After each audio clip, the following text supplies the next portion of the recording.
September 18, 1965, Chu Lai Base, Quang Tin Province. Lieutenant Tom Hansen watched the triple canopy jungle through his binoculars, the rubber eyepieces slick with sweat against his face. The heat pressed down like a physical weight, 103 degrees at due 900 hours, and his fatigues had been soaked through since breakfast. Behind him, 53 Marines from 3rd Battalion, 3rd Marines prepared for what intelligence promised would be a routine sweep of a suspected Viet Cong staging area. "Charlie's out there somewhere," his radio man whispered, using the common nickname for the enemy. "I can feel it." Hansen couldn't see anything. That was the problem. That had always been the problem since he'd arrived in country 3 months ago. The jungle looked empty, but it never was. 6 clicks of dense vegetation stretched before them. Bamboo thickets, mahogany trees, and undergrowth so thick a man could disappear 3 feet off the trail. Somewhere in that green hell, an enemy force was waiting. Or maybe they weren't. Maybe they'd already melted away, as they always seemed to do, leaving nothing but empty bunkers and cold cooking fires.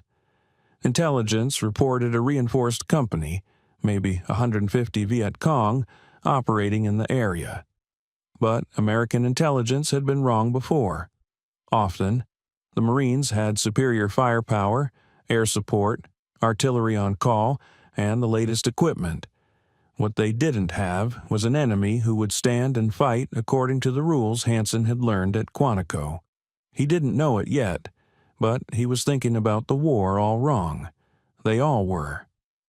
In the early months of American escalation in 1965, U.S. military commanders viewed the Viet Cong and North Vietnamese Army with a mixture of confidence and barely concealed disdain. These were peasant fighters, poorly equipped, inadequately trained, and facing the most powerful military machine ever assembled. "We're going to stomp them," Colonel Samuel Wilson told reporters in March 1965. "Our boys are trained, equipped, and ready. This won't take long." The numbers seemed to support his confidence. American forces had M16 rifles, M60 machine guns, M79 grenade launchers, and unlimited ammunition.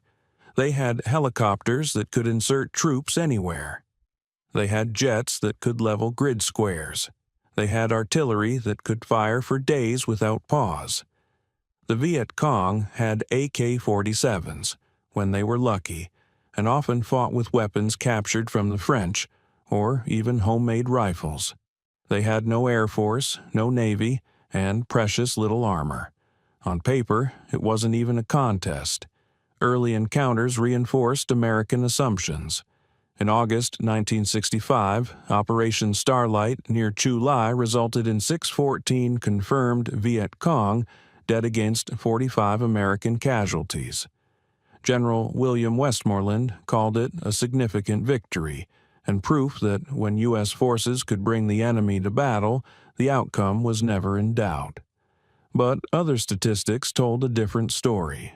Captain James Morgan, an intelligence officer with the 1st Infantry Division, noticed something odd in his after-action reports.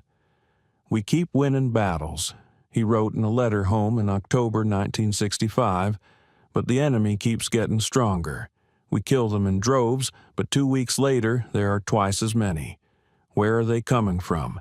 Where are they hiding?" The answer was everywhere and nowhere. The Viet Cong didn't concentrate forces where American firepower could destroy them. They didn't hold terrain that jets could bomb. They didn't attack when helicopters could reinforce. They had learned from 20 years of fighting the French, and they had learned well. The Americans think like Americans. Vo Nguyen Giap, the legendary North Vietnamese general, reportedly told his commanders. They think war is about controlling territory, about big battles and decisive victories. We will teach them that this is a different kind of war. Captain Robert Sanders, who arrived in Vietnam in early 1966 with the 25th Infantry Division, remembered his first patrol. We humped through the jungle for 8 hours, saw nothing, heard nothing. Then we got back to base and found out Charlie had been all around us. They'd watched us the whole time, counted our men, noted our weapons, and decided we weren't worth attacking. That's when I realized we weren't hunting them. They were studying us. The strategy that would frustrate American forces for nearly a decade had its roots in Vietnamese revolutionary theory, particularly in the writings of Vo Nguyen Giap and Truong Trinh. Drawing on Mao Zedong's theories of guerrilla warfare and adapting them to Vietnam's unique circumstances, they developed what they called doctrine, struggle, a comprehensive approach to revolutionary war that went far beyond simple military tactics. The strategy rested on 3 fundamental principles, outlined in Giap's influential 1961 work, People's War, People's Army. First, the people are the foundation of victory. Second, time is on our side. Third, we will win by not losing. The enemy will lose by not winning. This wasn't just military doctrine. It was a complete reimagining of how war could be fought. The Viet Cong would avoid decisive battles, refusing to let Americans use their overwhelming firepower advantage. They would fight only when conditions favored them, disappearing when they didn't. They would turn Vietnam's geography, its jungles, mountains, and endless villages, into a weapon. Le Duan, first secretary of the Communist Party, explained the logic in a 1963 directive. The Americans have strength, but they cannot be strong everywhere at once. They must spread out to control territory. When they spread out, they are weak. When they concentrate, we control the territory they leave behind. We can be patient. They cannot. The tactical implementation began with infrastructure. Throughout 1961-1964, the Viet Cong built an elaborate network of tunnels, bunkers, and hidden base camps. The Cu Chi tunnels near Saigon eventually stretched over 150 miles, with multiple levels including hospitals, command centers, and weapons factories. Similar systems appeared across South Vietnam. Nguyen Thanh Linh, a Viet Cong engineer, described the construction philosophy. We built to survive, not to conquer. Every tunnel had multiple exits. Every base camp could be abandoned in minutes. We cached supplies across the countryside, so we never depended on one location. The jungle was our home.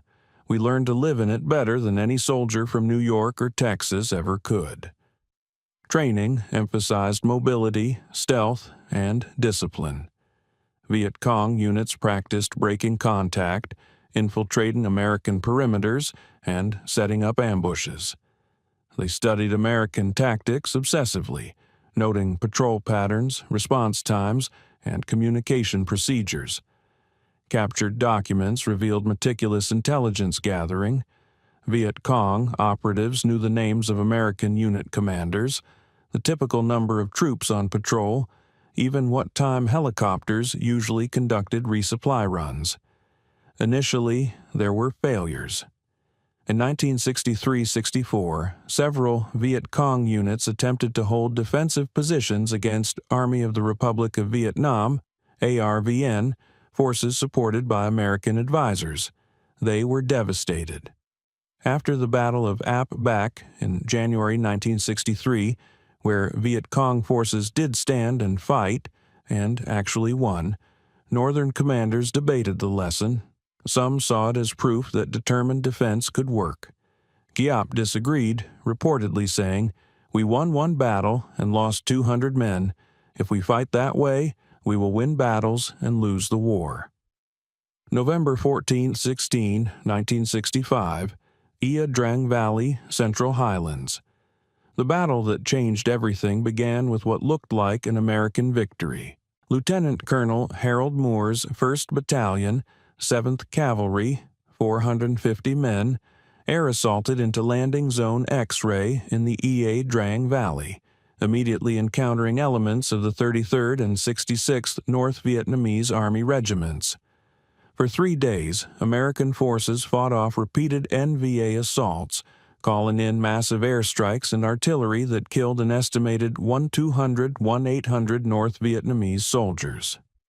"We killed them," Major Bruce Crandall, the helicopter pilot who flew countless missions into the LZ under fire, said later. "We absolutely killed them. Every time they came at us, we mowed them down. I thought, this is it. This is how we'll win this war." But something happened on November 17th that revealed the true nature of the war to come. As 2nd Battalion, 7th Cavalry, led by Lieutenant Colonel Robert McDade, moved overland to a nearby landing zone called Albany, they walked into a perfectly orchestrated ambush. NVA forces had shadowed them for hours, letting them penetrate deep into a killing zone. At 13:15 hours, the NVA attacked from multiple directions simultaneously. Specialist Jack Smith survived the assault. 1 second, we're walking through elephant grass. The next second, the world exploded. They were in the trees, in spider holes, behind logs we'd just walked past. They must have been 3 feet away, and we never saw them. It was like they materialized out of the air. We had 70% casualties in the first 10 minutes. The fighting was desperate and intimate. Hand to hand in some places, NVA soldiers ignored their own wounded and focused on killing as many Americans as possible before air support arrived. When helicopters and jets finally broke up the ambush, the NVA simply vanished back into the jungle. Of the 500 men in McDade's battalion, 155 were killed and 124 wounded, a nearly 50% casualty rate. Senior Lieutenant Nguyen Van Toon of the 8th Battalion, 66th Regiment, described the ambush planning. "We studied them for hours. We counted their men, watched how they walked, saw where their officers were. We knew exactly when to strike. The Americans relied on their helicopters and radios. We knew if we hit hard and fast, killed their officers first, created chaos, their technology couldn't save them. By the time their planes came, we would be gone." This was the revelation. The NVA and Viet Cong could strike with devastating effect, then disappear before American firepower could be brought to bear. They would fight on their terms or not at all. January 8, 1966. Operation Crimp, Cu Chi District. 3 months later, the 1st Battalion, 28th Infantry, Black Lions, and 1st Battalion, Royal Australian Regiment, launched a massive operation to clear Viet Cong from the Hobo Woods near Cu Chi. They expected to find abandoned bunkers and supply caches. Instead, they found hell.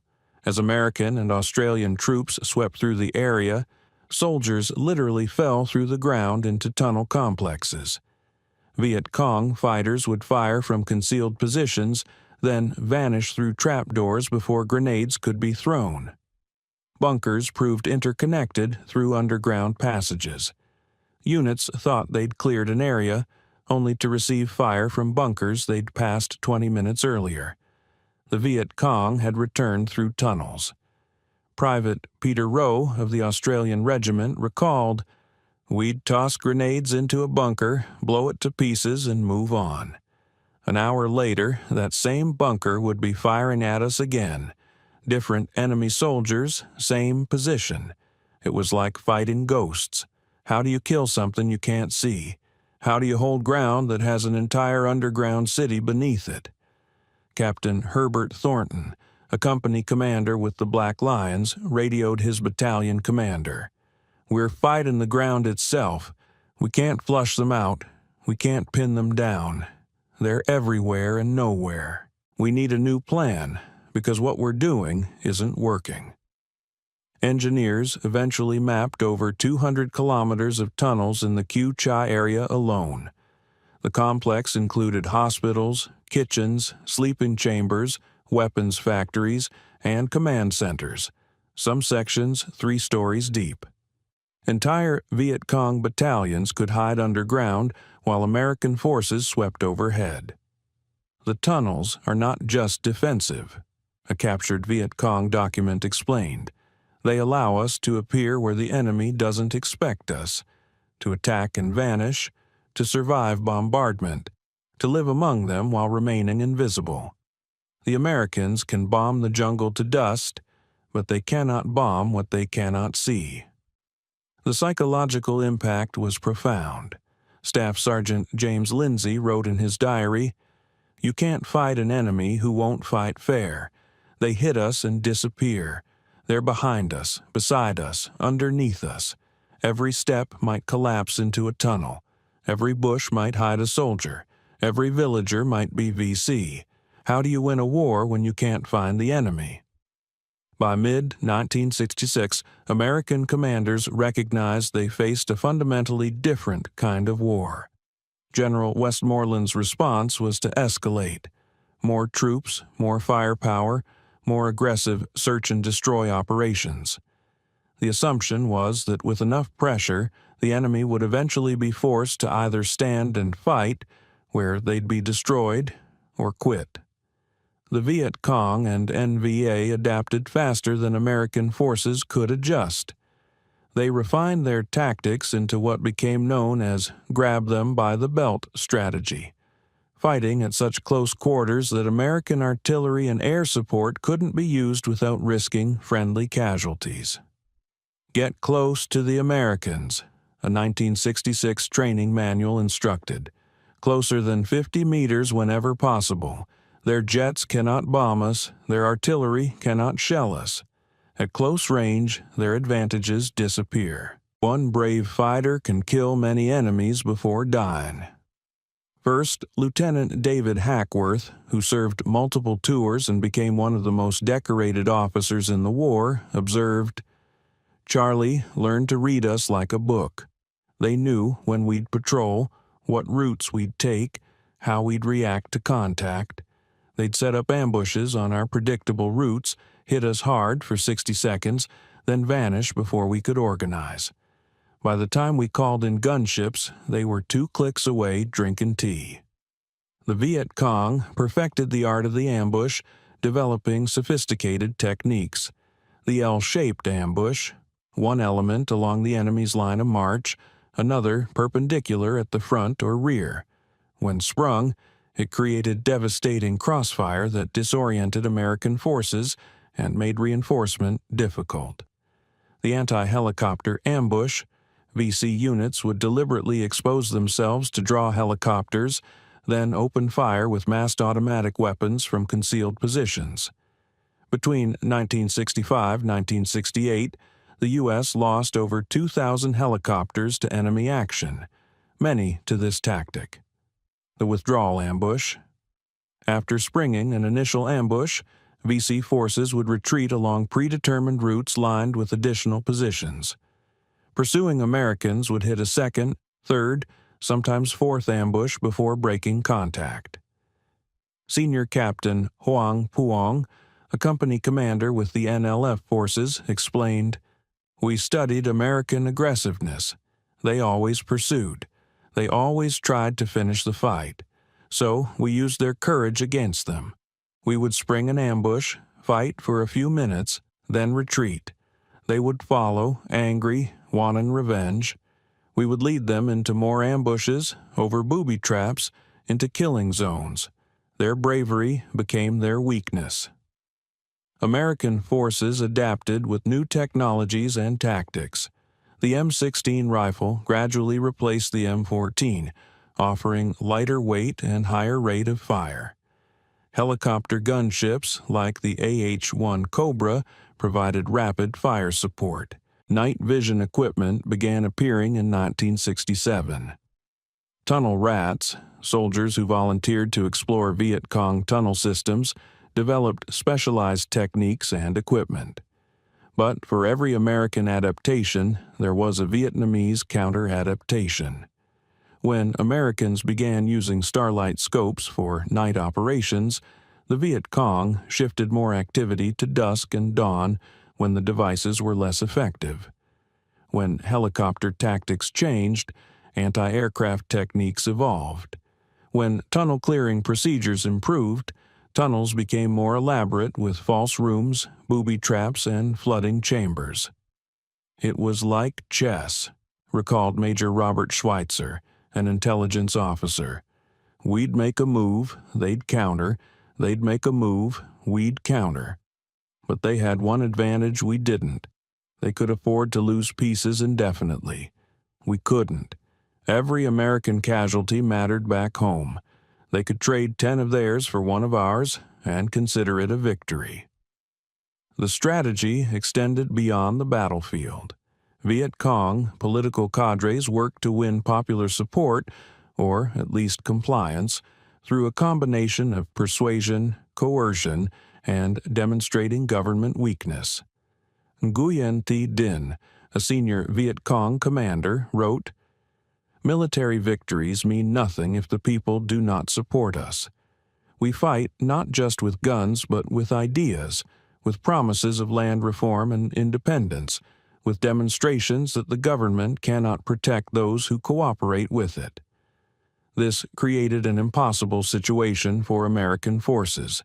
Villages might shelter Viet Cong at night and smile at American soldiers during the day. As General Fred Weyand noted, "The enemy has a home field advantage we can never match. These villages have been their homes for generations. We're visitors who will eventually leave. They know this, the villagers know this, and that knowledge shapes everything." By 1967 to 1968, the Viet Cong and NVA had refined their asymmetric strategy to devastating effectiveness. The cumulative impact became impossible to ignore. Statistics told the story. In 1967, U.S. and Allied forces conducted 335,000 patrols and operations. They initiated contact with the enemy only 1.6% of the time. The other 98.4% of operations found nothing. The enemy had either detected them first and withdrawn, or simply wasn't where intelligence predicted. Meanwhile, enemy-initiated contacts, ambushes, and attacks accounted for over 75% of American casualties. "We're not fighting a war," Captain Brian Thacker wrote in November 1967. "We're being hunted. The difference is crucial. We move around the jungle trying to find them. They're already in position, watching, waiting for the right moment. They have infinite patience. We have operational schedules and commanders demanding results."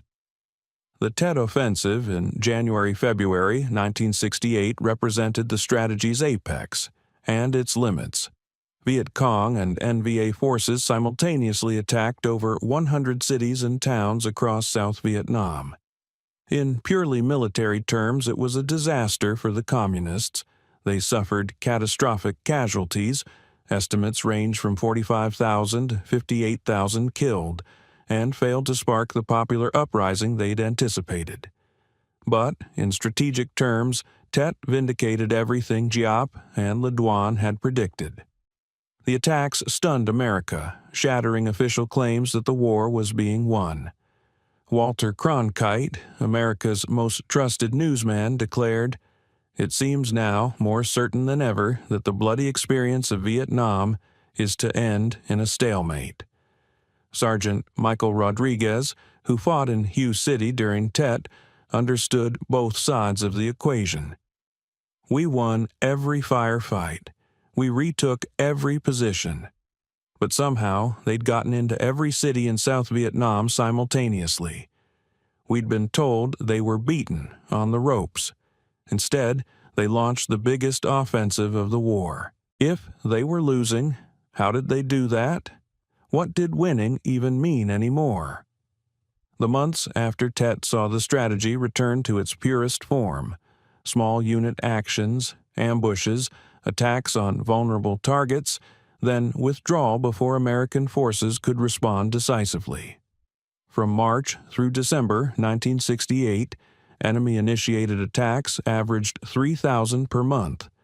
Most were small: a sniper, a mortar attack, a squad-level ambush, But the cumulative effect was grinding attrition. Le Tan Nguyen, a political officer with the 5th Viet Cong Division, explained the post-Tet strategy. Tet showed we could strike anywhere. Now we prove we can strike everywhere, continuously. We don't need to win battles. We need to make every day costly, every patrol dangerous, every American position vulnerable. Time is our weapon. American public opinion is our target. The statistics were relentless. During 1968, Americans suffered 16,592 killed in action, more than any other year of the war. The enemy killed Americans at an average rate of 45 per day, yet body counts claimed far higher enemy casualties, often 5 or 10 to 1. The paradox was stark. If the kill ratios were accurate, the enemy should have been annihilated. Instead, they seemed to be everywhere. The numbers were lies, and everybody knew it, admitted Captain John Paul Vann, a legendary advisor who became increasingly critical of American strategy. We reported every dead Vietnamese as enemy killed. We counted bodies multiple times. We called in artillery on a tree line and claimed whoever might have been there. Meanwhile, Charlie was rebuilding, recruiting, and preparing the next attack. The strategy's psychological effectiveness peaked during this period. Soldiers began to question the mission's purpose and winnability. "What are we dying for?" became a common refrain. If a position was taken at great cost on Tuesday and abandoned on Wednesday, only to be reoccupied by the enemy on Thursday, what had been accomplished? Morale problems multiplied. Fragging incidents, soldiers killing their own officers, increased. Drug use spread. Combat refusals occurred. The Army itself began showing signs of fracture. Meanwhile, Vietnamese Communist forces maintained cohesion despite far higher casualties. Truong Hu Tang, a Viet Cong minister who later defected, wrote, "We accepted that death was likely, perhaps inevitable. But we believed in victory, believed our sacrifice meant something. The Americans had no such certainty. They fought bravely, but they didn't know why they were fighting or what victory looked like. That was our greatest advantage. We knew exactly what we were fighting for." The asymmetric strategy employed by the Viet Cong and North Vietnamese Army fundamentally changed how military theorists understood modern warfare.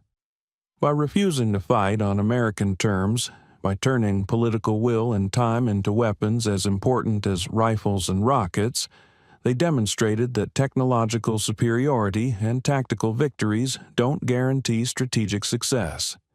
The numbers tell part of the story.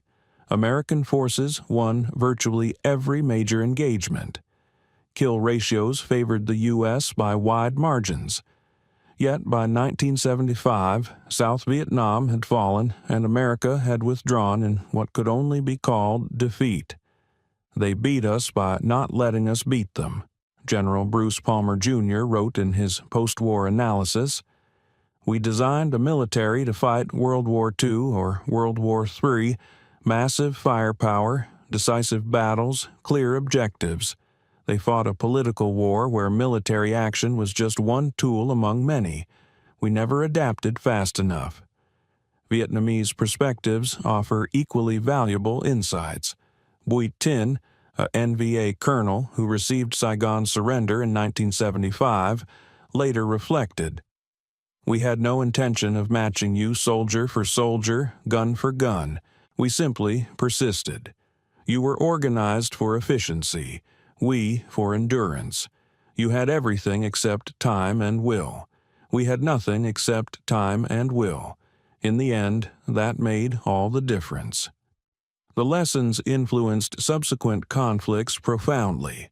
Soviet forces in Afghanistan encountered similar frustrations against Mujahideen guerrillas. American operations in Iraq and Afghanistan echoed Vietnam's central dilemma: how to defeat an enemy who won't concentrate, won't hold ground, and operates among civilian populations. Modern counterinsurgency doctrine directly reflects Vietnam's lessons: the importance of political legitimacy, the limits of firepower, the need for patience and cultural understanding. General David Petraeus's famous statement that you can't kill your way out of an insurgency could have come straight from the Vietnam experience. Lieutenant Tom Hansen survived his tour in 1965-66. In 2003, as a retired colonel watching the invasion of Iraq, he gave an interview. In Vietnam, we kept thinking the next operation would be the decisive one. We kept believing more force would bring victory. We never understood that we were answering the wrong question. The question wasn't whether we could win battles. We could. The question was whether battles mattered in that kind of war. They didn't. The invisible war wasn't invisible because the enemy was hidden, though they were. It was invisible because the real battlefield was never the jungles or villages or hills. It was time, will, and political resolve. The Viet Cong and NVA understood this from the beginning. America learned it slowly, painfully, at a cost of 58,000 American lives and over 1 million Vietnamese casualties. On September 18, 1965, Lieutenant Hansen led his Marines into that jungle near Chu Lai. They found nothing: no enemy, no base camp, no indication anyone had been there recently. It was, his report stated, a dry hole. He didn't understand then that finding nothing was exactly the strategy. The enemy had watched them come, counted their men, noted their weapons, and decided they weren't worth engaging. That wasn't absence. That was victory of a different kind. The kind that won wars by not losing them, that defeated superpowers through patience rather than power. That was the genius of asymmetric warfare, and that was the lesson America learned too late.